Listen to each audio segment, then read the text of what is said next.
A devastated millionaire businessman sits on a park bench after a heartbreaking loss when a 7-year-old homeless girl approaches carrying a pizza box rescued from the trash. With a radiant smile that contrasts sharply with her tattered clothes, she whispers, "Sir, would you like a slice? You look so sad." When he accepts, moved, and asks how she got the food, the girl's innocent reply leaves him in complete shock. The phone slipped from his trembling hand, landing with a dull thud on the dry leaves scattered across the park's concrete path. Arthur Sterling didn't move to pick it up. The device, a portal to his billion-dollar empire, now seemed a useless object, a dead weight like the feeling settling in his chest. The lawyer's words still echoed in his mind, cold and sharp as the autumn wind that whipped at his face. The decision is final. Arthur. She has full custody. Every syllable was a nail driven into the coffin of his hopes. For the first time in decades since his own mother's death, Arthur wept. The tears weren't loud or dramatic. They slid, silent and hot, down his cheeks, tracing a path of shame and regret on a face accustomed to showing only power and control. The scent of damp earth and decaying leaves mingled with the greasy smell of hot dogs from a street cart across the road, a mundane combination that contrasted violently with the collapse of his inner world. He, the man who commanded boardrooms with a nod, who moved markets with a single order, was here, broken on a park bench, a king dethroned from a kingdom he himself had destroyed. Decades of family moments traded for endless meetings, Laura's birthdays forgotten in favor of quarterly closings, school plays missed for international flights. And for what? For a number in a bank account that now seemed like a sick joke. Guilt was a beast devouring him from the inside, showing him flashes of a little girl with golden curls begging for 5 more minutes of his attention, while he, impatient, glanced at his watch, already thinking about the next call, the next profit. That time would never come back. He had lost, not a deal, not a contract. He had lost the only thing that truly mattered. It was in this abyss of despair that a tiny presence made itself known. He felt a hesitant touch on his knee. Lowering his bleary eyes, he saw a little girl, not much older than Laura had been in those painful memories. Her hair was matted and her face smudged with soot, but her eyes were large and bright, fixed on him with a genuine concern. She held a stained pizza box with reverent care. With the devastating innocence only a child possesses, she whispered, her voice little more than a breath, "Mister, do you want a slice? You look really sad." Stunned, Arthur just stared at her, unable to form a response. The girl, taking his silence as permission, opened the box with a radiant smile, revealing 2 perfectly intact slices, the cheese still slightly warm. She offered them with a solemn gesture, as if presenting him with the greatest of treasures. Without thinking, moved by an impulse he didn't understand, he accepted a slice. The soft texture of the crust in his fingers was the first real thing he'd felt in hours. As he brought the pizza to his mouth, the words finally came out, hoarse and broken. "Thank you. Where did you get this?" The girl's answer hit him with the force of a gut punch, one that even losing custody of his daughter hadn't managed to deliver. She smiled, a pure, happy smile, and said, "I saw a guy throwing it in the trash can on the corner. I was so happy. I won't go to sleep hungry tonight." The cheese on the pizza tasted salty, but Arthur barely noticed. The salt dominating his palate was that of his own tears, which now flowed with renewed intensity. The girl's statement, so simple and so devastating, had opened a new wound, a shame so profound it made him want to disappear. He, with his luxury cars, his empty mansion, and his designer clothes, felt like the poorest of men before this small figure celebrating a treasure found in the trash.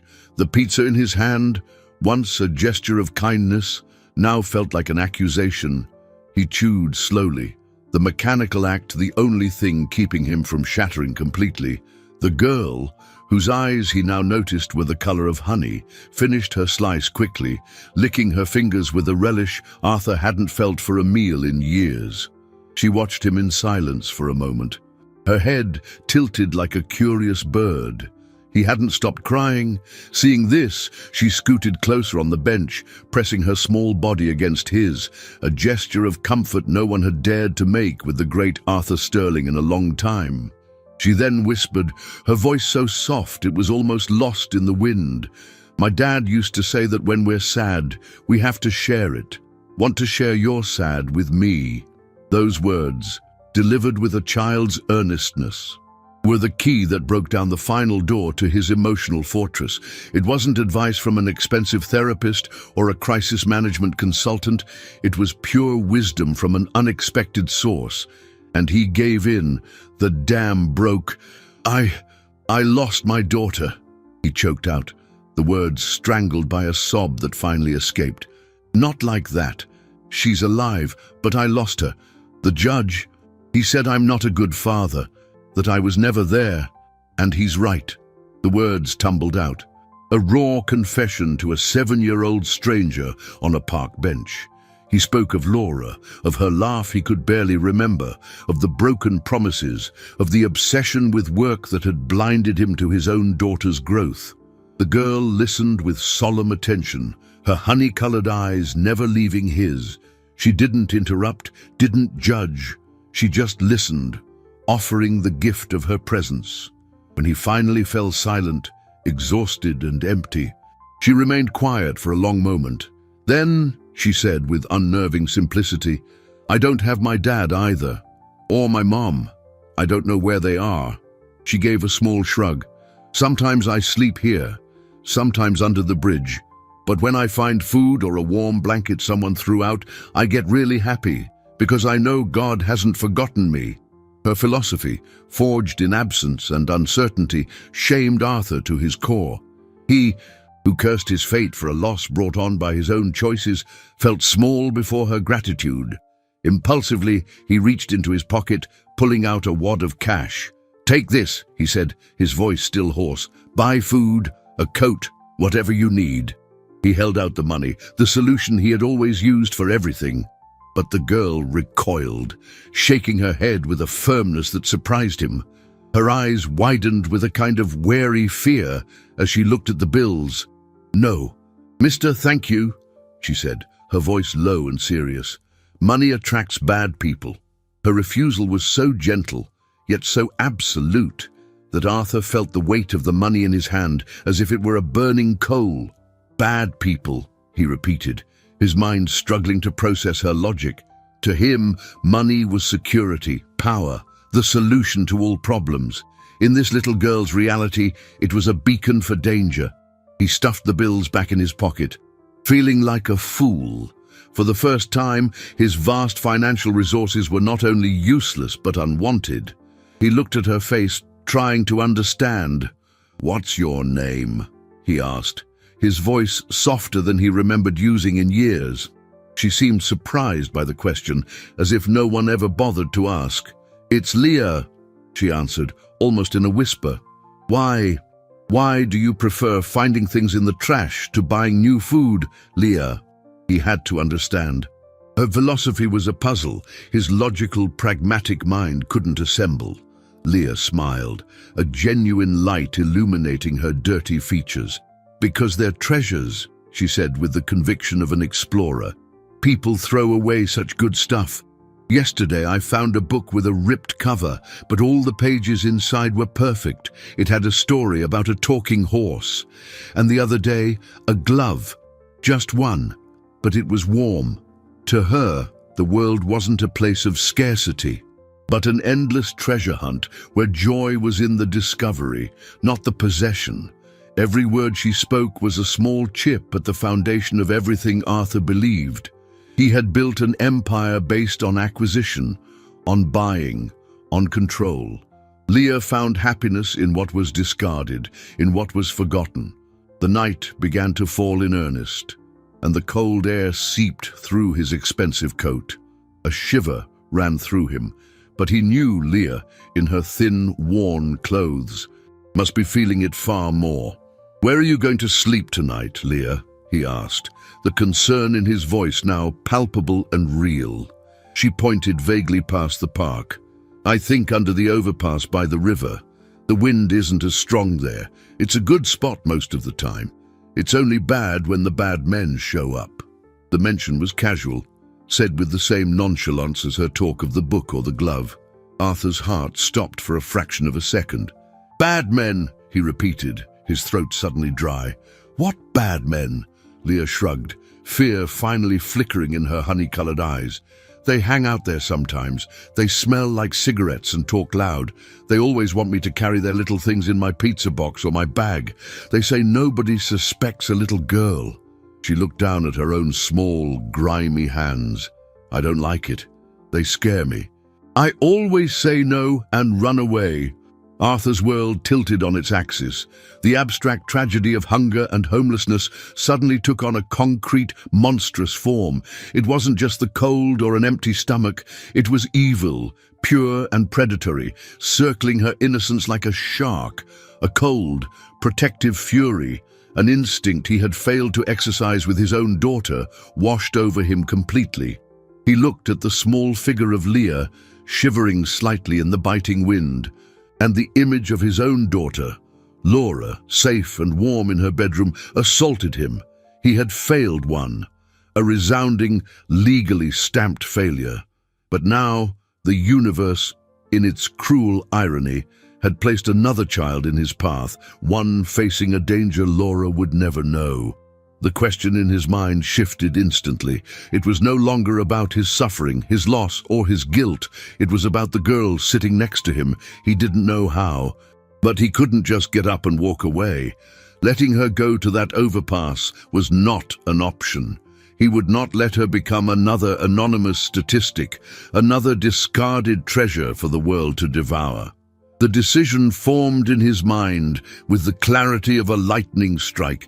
He would not leave her alone. However, executing that decision was completely unknown territory for him. Arthur Sterling was a man of plans, of corporate strategies, of hostile takeovers. Protecting a street kid from drug dealers was a problem for which his spreadsheets and lawyers offered no solution. "Leah," he said, his voice firm, trying to mask the uncertainty gnawing at him, "you're not sleeping under the overpass tonight." She looked up at him, distrust mingling with a spark of hope in her eyes. "I'm not," she asked, her voice fragile. "Where am I going?" The simplicity of the question disarmed him. He had no answer. Take her to his empty mansion. The idea was absurd. What would he do with her there? What would the staff say? And Laura? If his ex-wife, Helena, found out, it would be the perfect ammunition to prove he was unstable and reckless. He thought of a hotel. Yes, a hotel was neutral, safe. He could pay for a room for a few nights, get her food, new clothes. It was a clean, efficient solution, a business solution. "I'm taking you somewhere safe and warm," he said. Standing up, "You'll have a real bed and a hot bath." He held out his hand to her, but Leah didn't move. She looked at him with a wisdom that didn't belong to her years. "And after?" she asked. "After, do I have to go back to the overpass?" The question hit him like a punch. He was thinking of a temporary fix, a bandage for his conscience. She was thinking of the inescapable reality of her life. He didn't have an answer for after. As he wrestled with his dilemma, a white van pulled up on the street beside the park. Two uniformed employees got out, their faces a mixture of weariness and determination. They walked directly toward them. "Mr. Arthur Sterling," the woman asked, holding a clipboard, "we're with social services. We've received several anonymous tips about an unaccompanied minor being seen in this area. Often in your company these last few days." Arthur froze. Last few days? He had only just met her. The tips had to be about Leah, but his presence here, the rich, prominent man, had clearly complicated the situation. The man beside the social worker crouched down, trying to smile at Leah, but the smile didn't reach his eyes. "Hi there, sweetie. We're here to help you. We're going to take you to a safe place, where you'll have other kids to play with. Leah's eyes widened in pure terror. She didn't see help or safety. She saw the threat she feared most. She clung to Arthur's pant leg, her body trembling violently. "No!" she whispered, her voice panicked. "Please, don't let them take me. They say it's bad there. They say the big kids hit the little ones and you get locked in. Please, mister, don't let them." Her plea was visceral, desperate. The state-run group homes had a terrible reputation, something even someone in Arthur's world had heard about in sporadic news reports. He looked at the impassive faces of the social workers, then at Leah's terrified face. The responsibility he now felt was crushing, a weight he had never experienced, not even in the highest pressure moments of his career. He was the only barrier between this girl and the fate she so dreaded. The woman with the clipboard looked at him impatiently. "Sir, please don't interfere. This is an official matter. Unless you're her legal guardian, you'll have to step aside." The phrase "legal guardian" echoed in his head, ironic and cruel. He had just been deemed legally irresponsible for his own child, and now it was his lack of a legal tie to Leah that left her vulnerable. He had the power and money to move mountains, but at that moment, facing bureaucracy and the law, he was impotent. The smell of disinfectant and paperwork seemed to emanate from the social workers, a sterile odor that clashed with the earthy scent of the park. Arthur felt Leah's grip on his leg tighten, her small nails digging into the expensive fabric of his slacks. That touch was an anchor, mooring him to a reality he couldn't ignore. He was at an impossible crossroads. On one side, logic and self-preservation screamed for him to walk away, to not get involved in a problem that wasn't his, that could further complicate his already fragile family situation. On the other, Leah's pleading eyes and the memory of his own failure as a father compelled him to act. He could not fail another child, not again. Taking a deep breath, he lifted his chin, reassuming the command posture that was so natural to him in boardrooms. "I understand you're doing your job," he said, his voice calm and controlled, but with an edge of steel. "However, the girl is frightened. Perhaps we can find a less traumatic solution." The social worker, whose name tag identified her as Mrs. Evans, raised an eyebrow. "And what solution would you suggest, sir?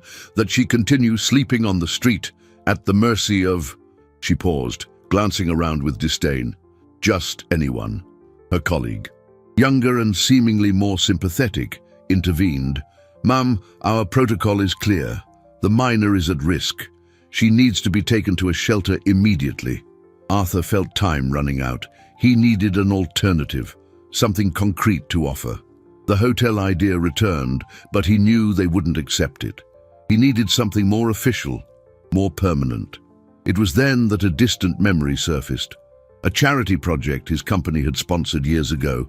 A small, private children's home run by a firm but kind woman named Mrs. Gable.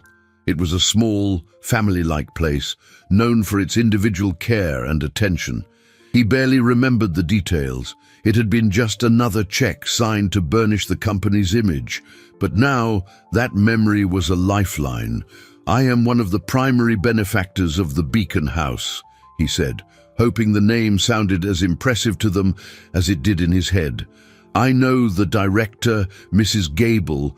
I'm certain she can make an exception and take Leah in immediately, in an environment we already know and trust." Miss Evans looked skeptical, but the name of the home seemed to register. The Beacon House. It's a respected institution, but they have a massive waiting list, and they operate independently. "Leave that to me," Arthur said, already retrieving the phone he'd dropped. The screen was cracked, but it worked. His fingers flew through his contacts, searching for his PR manager, the man who liaised with these institutions. As the phone rang, he could feel everyone's eyes on him. Leah's, filled with terrified hope, the social workers with professional suspicion. The call was answered on the second ring. "Yes, Mr. Sterling. Marcus, I need the personal contact for Mrs. Gable at the Beacon House. It's urgent, an emergency." There was a brief pause. "Of course, sir. One moment." The wait was agonizing. Every second stretched into an eternity. Finally, Marcus texted the number. Arthur dialed, his heart hammering against his ribs. A brisk, elderly female voice answered. "The Beacon House, Mrs. Gable speaking." He introduced himself, his voice more humble than it had been in years. He explained the situation quickly and concisely, omitting the sordidest details, focusing on Leah's urgent need. He heard Mrs. Gable's breath on the other end of the line. "Mr. Sterling, I remember your generosity, but we have rules. I can't just take a child off the street without the proper documentation and going through official channels." Despair began to set in again. He was about to fail. He glanced at Leah, who was staring at him with an intensity that broke his heart. He couldn't give up. "Mrs. Gable," he said, his voice thick with an emotion that surprised even himself. "I will take full financial and legal responsibility, whatever it takes. I just need a safe place for her. Please." There was a long silence on the other end of the line, a silence that held Leah's fate. Mrs. Gable's silence stretched on, heavy and thick as the fog beginning to form in the park. For Arthur, every second was torture. He imagined the cold, bureaucratic no, the door slamming in his face, leaving him back at square one. The social workers were already starting to shift impatiently. Miss Evans crossed her arms, a clear sign that his time was up. But then Mrs. Gable's voice came through, not with the coolness he feared, but with a thoughtful tone. "Mr. Sterling, your voice. It sounds different, not like the man I spoke with at that charity dinner 3 years ago." The personal observation caught him off guard. She wasn't just assessing the situation, she was assessing him. "I am different," he admitted, the confession slipping out before he could stop it. "Life has changed me." Another pause, then the decision. "Bring the girl, but I need you to come with her and sign a temporary guardianship waiver. And tomorrow morning, first thing, I want social services here to regularize everything. I won't break the rules, but I will bend them for one night, for her safety, and for the tone in your voice." Overwhelming relief flooded Arthur, so powerful his legs felt weak. "Thank you, Mrs. Gable. Thank you so much. We'll be there in 20 minutes. He hung up and turned to Mrs. Evans, his face now a mask of unshakable confidence. "It's handled. Mrs. Gable is expecting her at the Beacon House. She has requested you be there tomorrow morning to formalize the emergency placement." Ms. Evans looked genuinely surprised, even a little impressed. She exchanged a look with her partner, who gave a slight nod. The reputation of Mrs. Gable and her home was impeccable. "Very well, sir. We'll be there at 9 a.m., but this is highly irregular." She made a note on her clipboard, and with one last suspicious look at Arthur and a softer glance at Leah, the two turned and left. The white van drove away, leaving a sudden silence in the park. Leah, who had been holding her breath through the entire negotiation, finally let it out in a small whoosh. She looked up at him, not with terror anymore, but with an awe that made him feel like both a hero and a fraud. He had done nothing but use his name and his money, the very tools that had led him to lose his own daughter. On the way to his car, Leah held his hand. Her fingers were small and cold, but her grip was firm. It was the first time in a very long time he had felt the willing touch of a child. The sensation was strange, uncomfortable, and yet deeply comforting. He helped her into his luxury sedan, the cream leather and polished wood interior, a stark contrast to her worn clothes. She looked around with wide eyes, touching the soft seat as if it were the most precious thing in the world. During the drive, the silence was broken by Leah's voice. "The lady on the phone, does she seem nice?" "Yes, Leah, she seems very nice," Arthur replied, keeping his eyes on the road. The truth was, he was as nervous as she was. He was stepping into a completely new world, guided only by a newfound instinct. As he drove, his phone buzzed. A social media notification from his ex-wife, Helena. He ignored it, but the next vibration was a text from his daughter. Laura. His heart leaped. She never contacted him directly. With trembling hands, he opened the message at a red light. The text was short, sharp, and filled with a teenage fury he had no idea how to face. "Mum showed me, so this is it. You replace me with the first street kid you find. What a joke. I hope you're happy with your new family." A picture was attached. Someone in the park, an anonymous bystander, had snapped a photo of him and Leah on the bench. The image, posted by a local gossip site, already had hundreds of shares. With the caption, "Tycoon Arthur Sterling's fatherly moment with a mystery girl just hours after losing custody of his own daughter. Midlife crisis or PR stunt?" The phone screen seemed to burn in his hand. The battle he thought he'd won in the park was just the beginning. He had saved Leah from one immediate danger, but in doing so, he might have just destroyed the last fragile bridge connecting him to Laura. The impact of Laura's message was like a physical blow. The air seemed to be sucked from his lungs, and the world outside the luxury car became a blur of lights and shadows. He'd spent the last hour focused on solving an external problem, Leah's safety, only to be ambushed by an internal crisis far more devastating. His daughter's accusation, raw and full of pain, echoed the voice of his own guilt. Was he, in fact, trying to be the father to Leah that he'd never been to Laura? Was this an act of redemption or a form of masochistic self-punishment? Leah, sensing the change in his expression, fell silent in the passenger seat. She seemed to feel the weight in the atmosphere, shrinking back a little, as if afraid she'd caused the problem. Her sensitivity was another stab to Arthur's heart. This child, who had nothing, was more attuned to his emotions than he had ever been to his own daughter's. He put the phone away, his hand shaking. He needed to focus. He needed to get Leah to the safety of the home. The pain over Laura would have to wait. Their arrival at the Beacon House was discreet. It was a large, old, and lovingly converted house, surrounded by a well-tended garden that felt like an oasis in the middle of the city. There were no ostentatious signs, just a small, wrought-iron gate. Mrs. Gable was waiting for them at the door. She was a woman in her 70s, with white hair pulled into a severe bun and eyes that seemed to see through all pretense. She looked at Arthur, then at Leah, and her face instantly softened at the sight of the girl. "Welcome, my dear," she said to Leah, ignoring Arthur for a moment.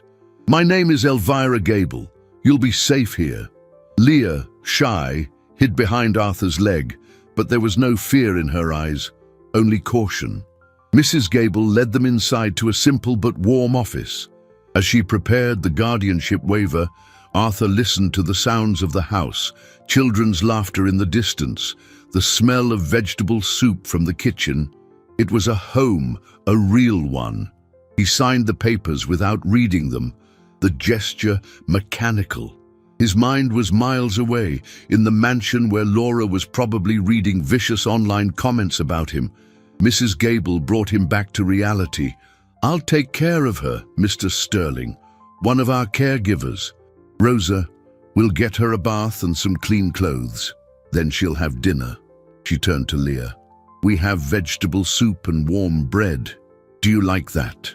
Leah nodded, her eyes shining at the mention of food.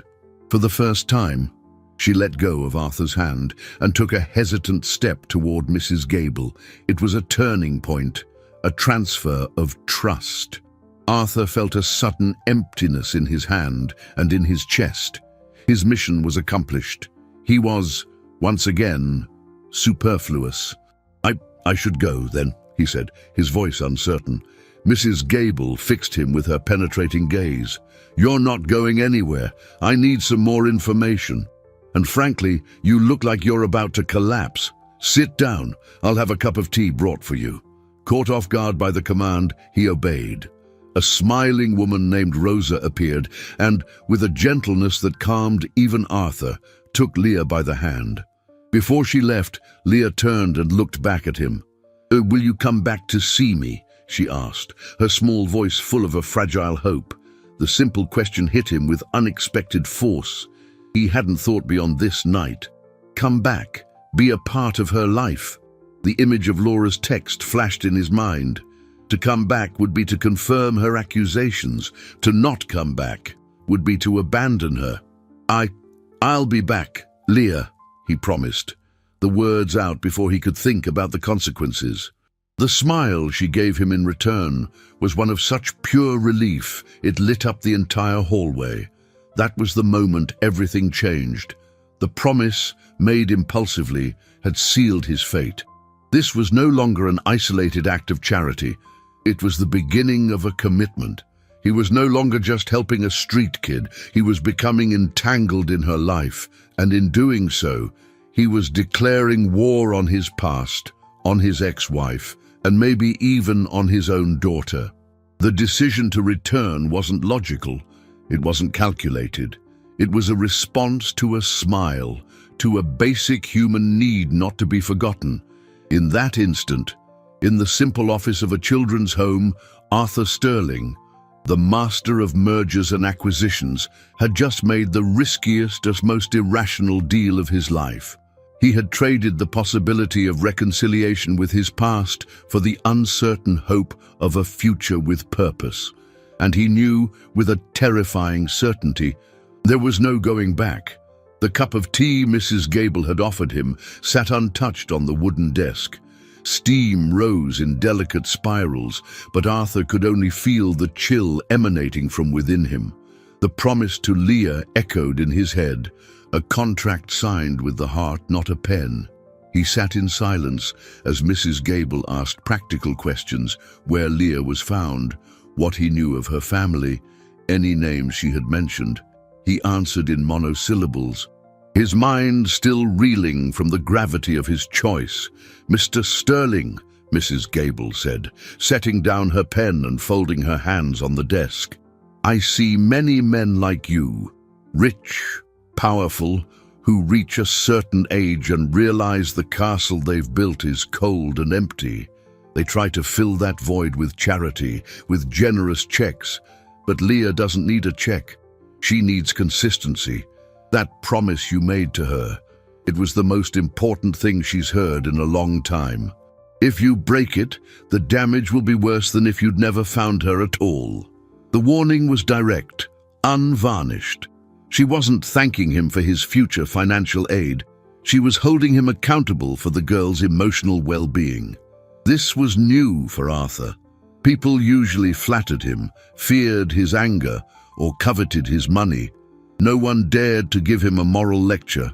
"I won't break it," he said, his voice firmer than he felt. "But I don't know what to do." "No one does at first," she replied with a half-smile. "Being a parent, being present, it's not a position you assume. It's a craft you learn, one day at a time. Start simple.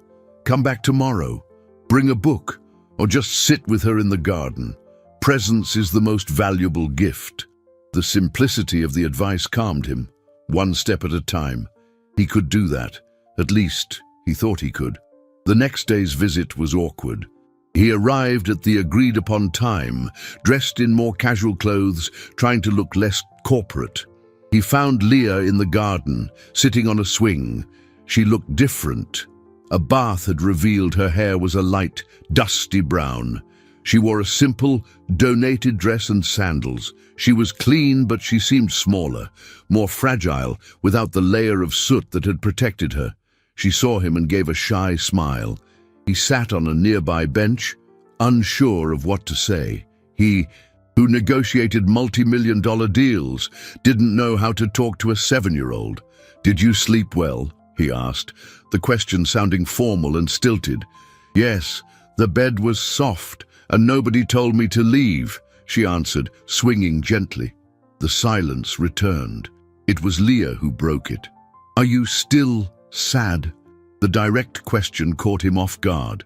"Yes, Leah, a little." "Is it because of your daughter?" He nodded, unable to speak. "She doesn't like me, does she? I saw it on the TV in the dining hall. The man said you found me on the street, and he showed your picture with a pretty girl. I think that was her." The innocence with which she relayed the fact made it all the more painful. The war he feared had already begun, and Leah was right in the middle of it. The social pressure he'd always dismissed with contempt now hit him personally. The neighbors in his wealthy enclave, always so cordial, now looked at him differently when he went for a walk. He heard the whispers, saw the sideways glances. The news of his breakdown and the street child had spread like wildfire. One day, arriving home, he found a formal letter from his homeowners association in his mailbox. The letter, couched in polite but unequivocal terms, expressed the community's concern over his recent eccentric activities and association with undesirable elements, threatening legal action if the situation was not resolved and the neighborhood's reputation preserved. It was a declaration of war from his own community. They didn't see a man trying to help a child. They saw an anomaly threatening their property values. Torn between his loyalty to Leah and the pressure from a world he had helped build, Arthur felt increasingly isolated. With every visit to the home, his bond with the girl strengthened.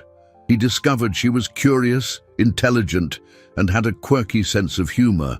But every smile from Leah seemed to dig a deeper chasm between him and his old world.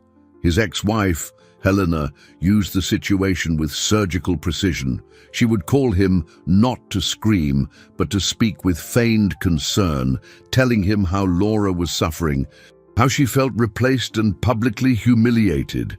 Every word was a knife twisted in the wound. He was losing on all fronts, and in the midst of it all, Leah, unknowingly, presented him with a new challenge, a revelation that would complicate everything even further.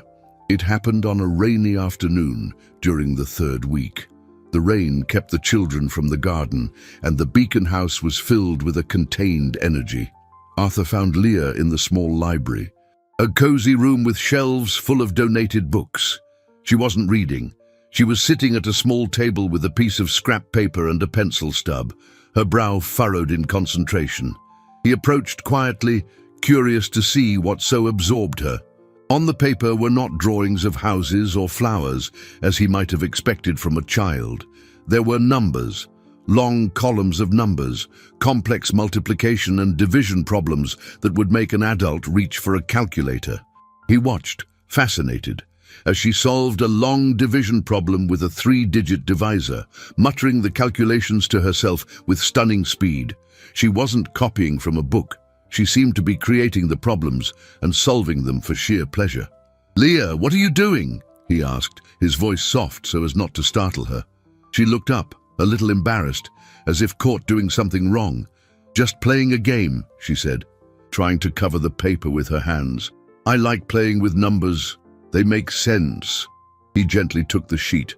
What he saw baffled him. It wasn't just arithmetic. There were concepts that bordered on basic algebra, sequences and patterns that indicated a logical reasoning far advanced for her age. "Where did you learn this?" he asked, astonishment clear in his voice. "Nobody taught me," she answered, shrugging. "I used to watch through school windows. I'd look at the blackboards, and sometimes I find old newspapers with the sections that have numbers and puzzles. I try to figure out how they work." The revelation left him speechless. This girl, who had never set foot in a classroom, who had learned to read from scraps of newspaper and to calculate by peering through fences, possessed a raw, extraordinary gift for mathematics. It was a pure talent, a brilliant mind that had blossomed in the harshest conditions. Like a rare orchid growing in a crack in a rock, a wave of indignation and sorrow washed over him. How much potential did the world waste every day? How many Leahs were out there with incredible gifts that would never be discovered? In that moment, his mission changed yet again. It was no longer just about giving Leah safety and affection. It was about giving her a chance, an opportunity to develop that incredible gift. He knew the Beacon House was a safe haven, but it wasn't a school for the gifted. Leah's mind needed stimulation, challenges, teachers who could nurture her talent, the idea began to form, audacious and complex. He could enroll her in a private school, the best in the city, hire tutors, give her every tool money could buy, but reality hit him like a brick wall. Leah didn't officially exist. She had no birth certificate, no records, no school history. To the system, she was a ghost. To enroll her anywhere, she would need a legal identity, and for that, she would need a legal guardian. The path to helping her realize her potential led him directly back to the issue of custody, a legal and emotional minefield he had just navigated and lost, humiliatingly. The irony was cruel. To give Leah a future, he would have to fight for her in the very same courts that had judged him an unfit father. The battle would not just be against bureaucracy, but against his own past, against the public image Helena and the media had built of him. It would be a difficult, expensive, and humiliating fight. But looking at the girl, absorbed in her calculations, oblivious to the turmoil she had just created in his mind, Arthur knew he had no choice. He had to try. The decision, however, came with an immediate price. Returning home that night, energized by a new purpose, he found an envelope from his lawyer on his desk. Inside was a formal motion from Helena, petitioning for a mandatory psychological evaluation for him, citing his erratic behavior and obsession with a street child as proof that he posed an emotional risk to Laura. The war had escalated to a new level. Helena was no longer just attacking him in the media. She was using the legal system to try and prove he was mentally unstable. The official paper in his hand felt cold and hostile. The words mandatory psychological evaluation and emotional risk danced before his eyes, a formalized accusation that turned Helena's smear campaign into a tangible legal threat. Arthur felt a wave of impotent rage, followed by a profound weariness. He was fighting a war on two fronts, one to build a future for Leah and one to defend himself from his past. And the two battles were dangerously intertwined. In the days that followed, the weight of the situation began to take its toll. His visits with Leah, once a refuge, were now tinged with anxiety.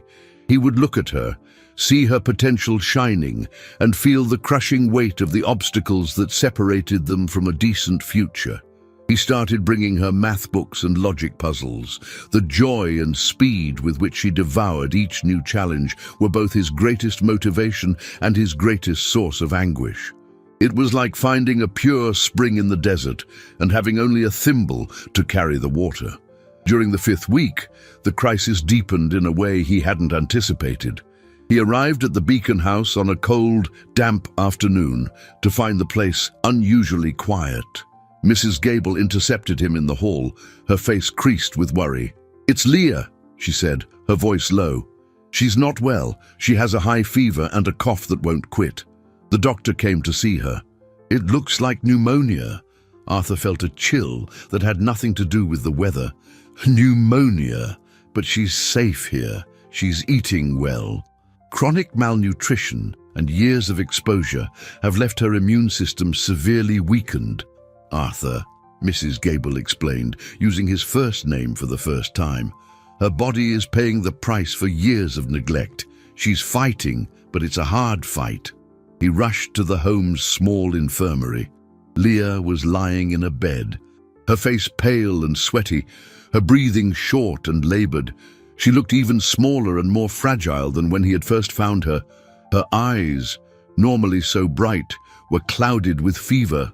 When she saw him, she tried to smile, but the effort ended in a coughing fit that left her breathless. "Sorry for being trouble," she whispered, her voice a thread. Those words broke him. The disturbing maturity in that one sentence, the idea that her own illness was an inconvenience to others, revealed the deep scars that life on the street had left. She had learned to be invisible, to not ask, to not be a burden. And even now, sick and suffering, her primary concern was not to bother anyone. He sat beside the bed, taking her feverish hand. "You are no trouble at all, Leah. You just need to focus on getting better. I'm here." For the next few days, he barely left her side. He delegated all his business responsibilities, ignored the furious calls from his lawyers about Helena's motion, and just stayed, reading to her, moistening her lips, just being a constant presence. He was seeing firsthand the fragility of a life he had always taken for granted. The crisis came to a head on a Saturday afternoon. Leah was asleep, her breathing a little easier, and Arthur had stepped out for a moment to get coffee from the home's canteen. When he returned, he found a figure standing in the infirmary doorway, blocking his path. It was Laura. His daughter stood there, her face a mask of anger and pain. Beside her, impassive, stood Helena. The scene paralyzed him. The collision of his two worlds, the one he had so dreaded, was happening right here, in the quiet hallway of a children's home. Outside the room where a sick little girl was fighting for breath, Laura took a step forward, her eyes shining with unshed tears. Her voice, when she spoke, was loud and trembling, cutting through the silence of the place. "So it's true," she said, contempt dripping from every word. "You really did it. You abandoned us, your real family, for a stranger, for some random street kid.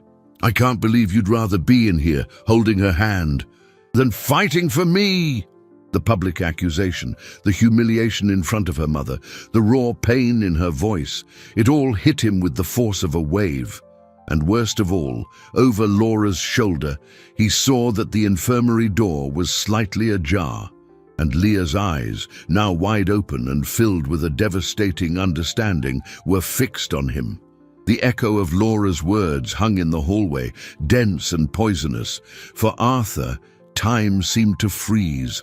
He was trapped in the crossfire between his biological daughter's accusing stare and the wounded gaze of the girl he had promised to protect.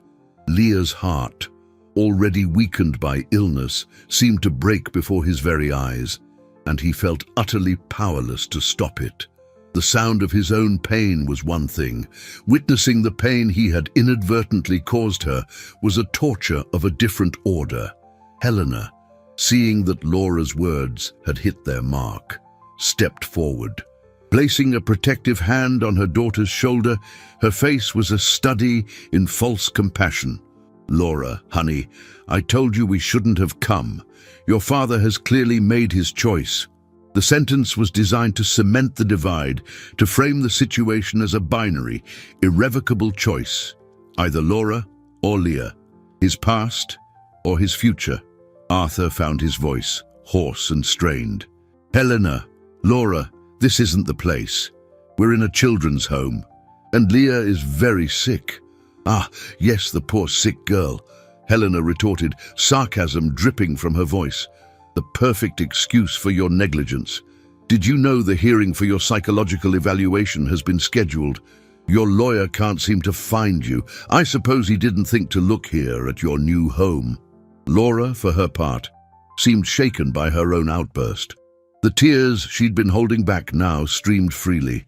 "And I just wanted to understand, Dad. Why wasn't I enough?" The question, stripped of anger and filled with a child's vulnerability, was what finally broke Arthur's paralysis. He took a step toward her, his hands outstretched in a silent plea. "Laura, it was never about you not being enough. It was about me not being enough. I failed you. I made terrible mistakes, and none of this is her fault." He gestured toward the infirmary door, but it was too late. Laura shook her head, retreating to her mother's side. "No, you didn't fail. You chose, and you chose her." With that, she turned and ran down the hall, her sobs echoing off the walls. Helena shot Arthur one last look of cold triumph before following her daughter. Left alone in the hallway, Arthur felt an emptiness so profound it nearly buckled his knees. He had lost the chance to explain himself, lost what little remained of his relationship with Laura. The public humiliation, the confrontation, it had all been a disaster. He turned slowly to the infirmary door. Leah's gaze met his. The understanding in her eyes was what hurt the most. She didn't look angry or betrayed. She looked resigned, as if this were just another confirmation that she was a problem, a burden who caused pain wherever she went. He walked in and sat on the edge of her bed. "Leah, I am so sorry you had to hear that." She looked away, staring at the wall. "She's right," she whispered, her voice weak from illness and sorrow. "You should be with her. She's your real daughter." "You're important to me too, Leah," he said, his voice cracking. "No, I'm not," she answered, a single tear tracing a path down her temple and into her hair. "I'm just a problem. I make you sad. I make your daughter cry. I get sick, and I'm trouble. It would be better if you'd never found me." Her words, born of a deep hopelessness, were the final spark. Arthur's pain, frustration, and rage finally found a focus. He wasn't angry at Helena, or Laura, or the world. He was angry at the injustice that had taught a 7-year-old child she didn't deserve to be loved. A fierce clarity took hold of him. The doubts, the hesitations, the concern for his reputation, it all dissolved. He couldn't fix his past with Laura in a single day, but he could, and would, fight for Leah's future. He would not let her believe that terrible lie. "Listen to me, Leah," he said, his voice low but vibrating with an intensity that made her look at him. "You are not a problem. You are a gift. Your brain, your courage, your heart, they are a gift. And I will not let anyone, not even you, believe otherwise. We are going to get through this. You are going to get well, and I am going to fight for you, no matter what it costs." In that moment, the battle ceased to be about him, about his redemption or his guilt. It became about her, and that shift in focus gave him a strength he didn't know he possessed. He finally had a cause worth losing everything for. The promise made at Leah's bedside solidified Arthur's determination into a kind of purposeful armor. The girl's illness, paradoxically, became the catalyst that incinerated his last hesitations. While Leah fought pneumonia over the next week under the watchful care of Mrs. Gable and the doctors, Arthur waged his own battle on a different field. He hired the best legal team money could buy, not to defend himself, but to go on the offensive. His instruction was clear: begin the process of adopting Leah immediately. His lawyers were stunned. "Arthur, this is professional and legal suicide," said his lead counsel, a man who had known him for 20 years. "D, you have a pending motion for a psychological evaluation. Your ex-wife is building a case for instability against you. To petition for the adoption of an undocumented child under these circumstances, the judge will laugh you out of court." "Then find a judge who won't laugh," Arthur replied, his voice like ice. "Use every resource. Find a loophole. Argue necessity. I don't care about the cost or my reputation. This girl's life depends on it."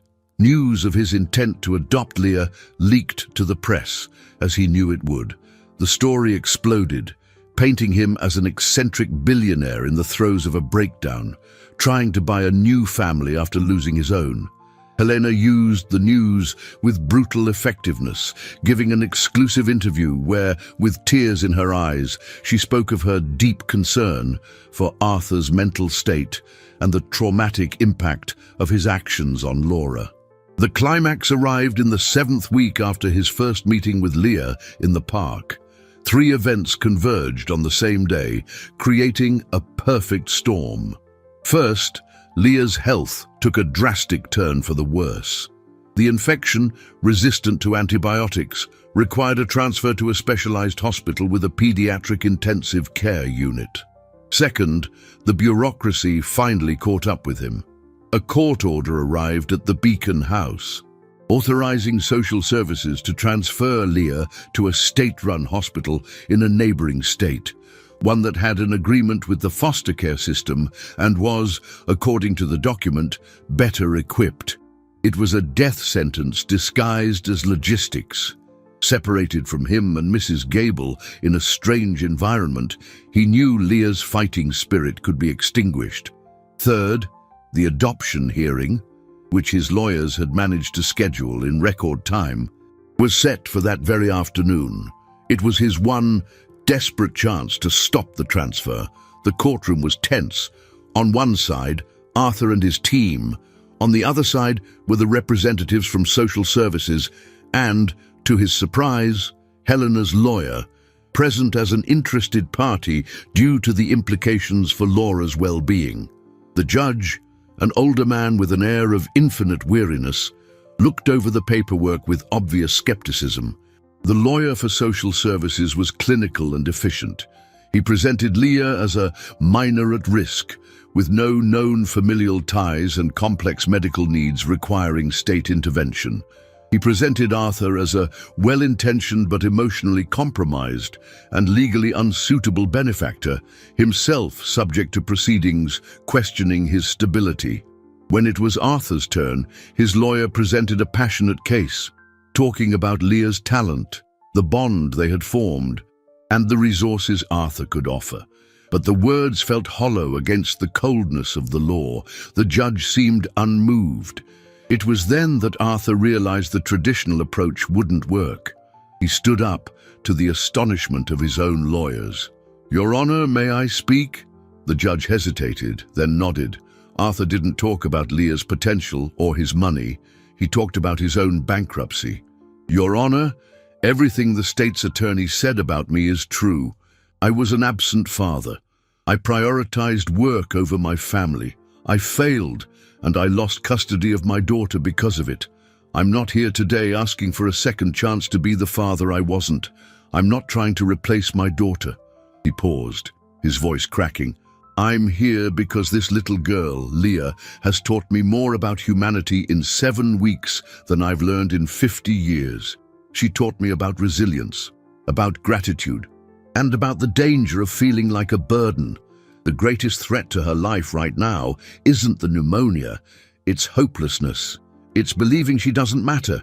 Transferring her away from the only 2 people she trusts, myself and Mrs. Gable, will confirm her greatest fear. I'm not asking to be her father, I'm begging you to let me be her safe harbor." In the middle of his speech, the courtroom doors flew open. One of his aides ran in, his face pale. He whispered something in the ear of Arthur's lawyer. The lawyer blanched and rose. "Your Honor, I request a brief recess. We have an emergency. Leah, she's gone into respiratory arrest. They're trying to resuscitate her at the hospital." Arthur's world collapsed. The air left the room.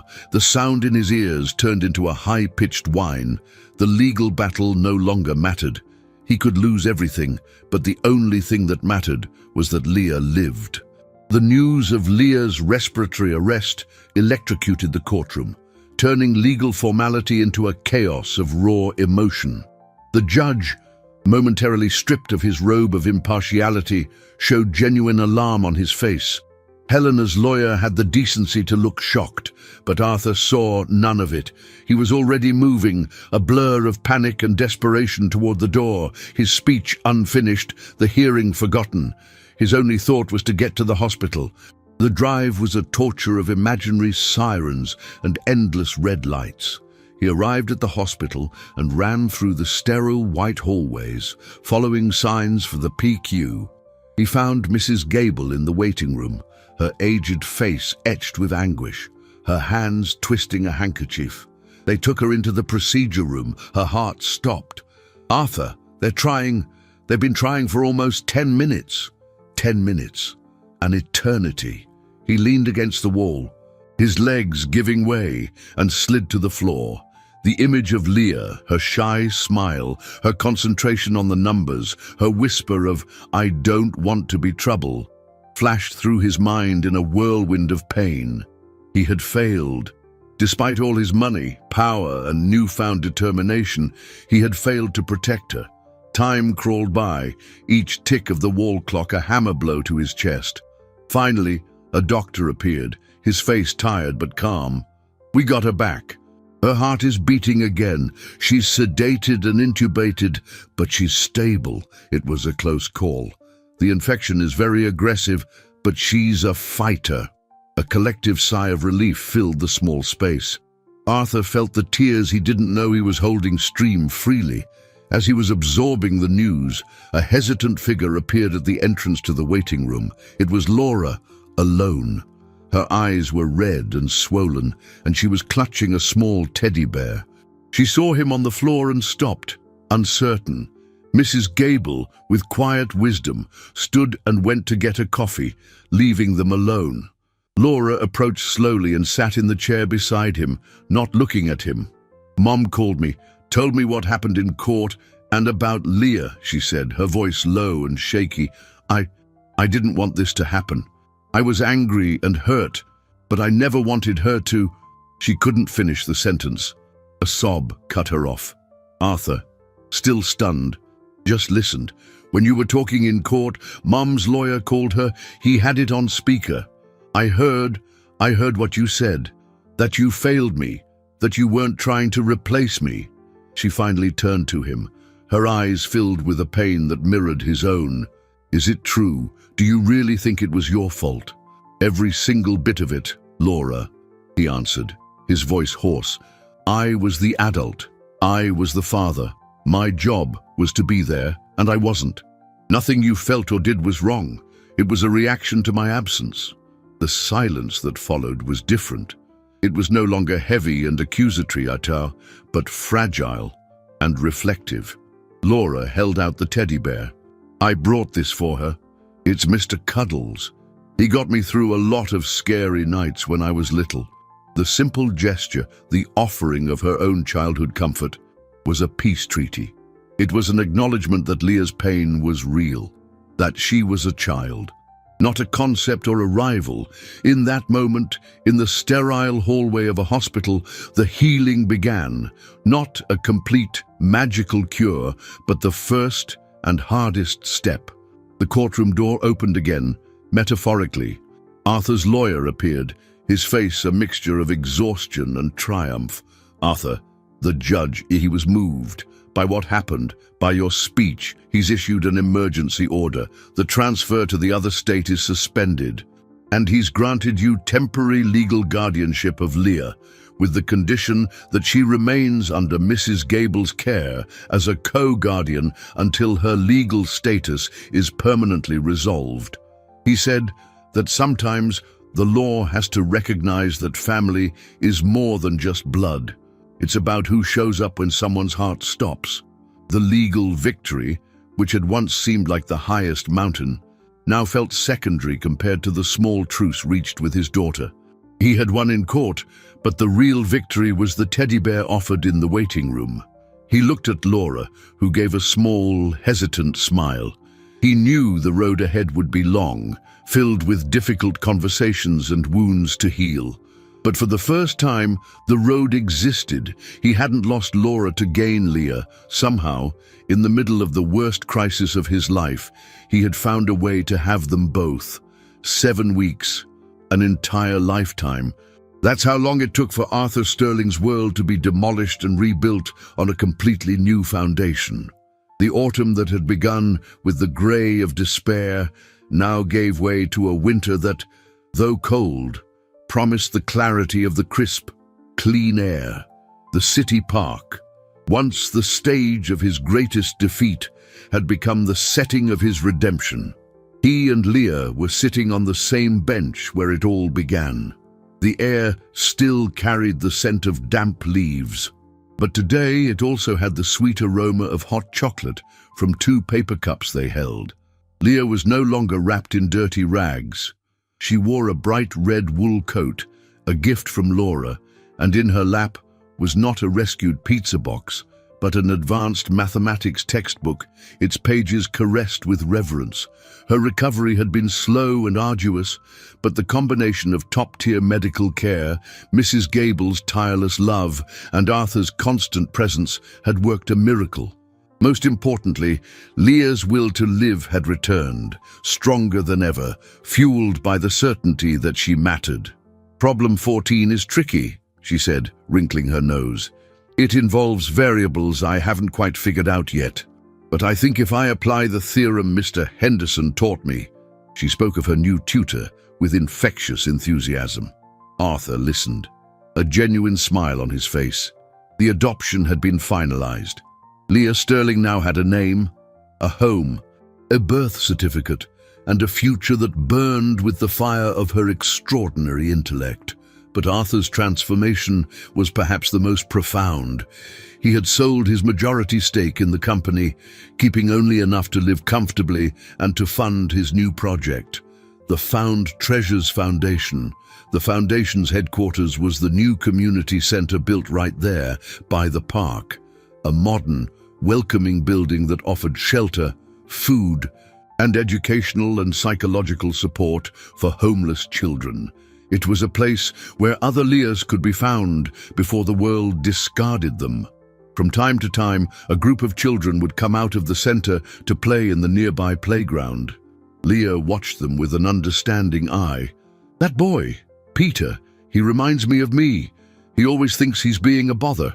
She then got up, walked over to the group, and with the patience of someone who's been there, began to explain a game to the shy boy. Arthur watched her, his heart overflowing with a paternal pride that was both new and ancient.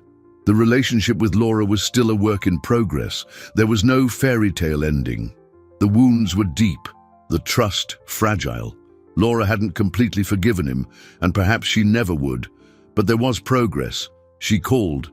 They talked. Last weekend, she had come to visit and spent an hour trying and failing to help Leah with a logic problem, the two of them laughing at its complexity. It was a start. Helena had withdrawn, focusing on her own life, maintaining a civil distance. The war was over, leaving behind a field of scars and the possibility of a lasting peace. Leah came back and sat beside him. They drank their hot chocolate in a comfortable silence, watching the winter sun cast long shadows across the park.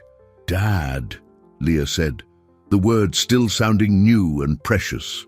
He turned to her. "Yes, sweetie. Do you still get sad sometimes?" Arthur considered the question. The ache of regret for his years of neglect was still there. It was a scar he would carry forever, but it was no longer the paralyzing pain of despair. It was a pain that reminded him of what was important. "Yes, Leah, I do, but it's a different kind of sadness now. It's a sadness that reminds me to be grateful. Grateful for you. Grateful for every single day." She smiled, a full, radiant smile that held no trace of hunger or fear. "Me too. I'm grateful for the pizza." They laughed together. The pizza, the symbol of everything. The treasure found in the trash that turned out to be the most valuable of all. It wasn't just food. It was an act of generosity from a soul rich in hope to one poor in purpose. Arthur Sterling had learned the hard way that true wealth wasn't in accumulating, but in giving away.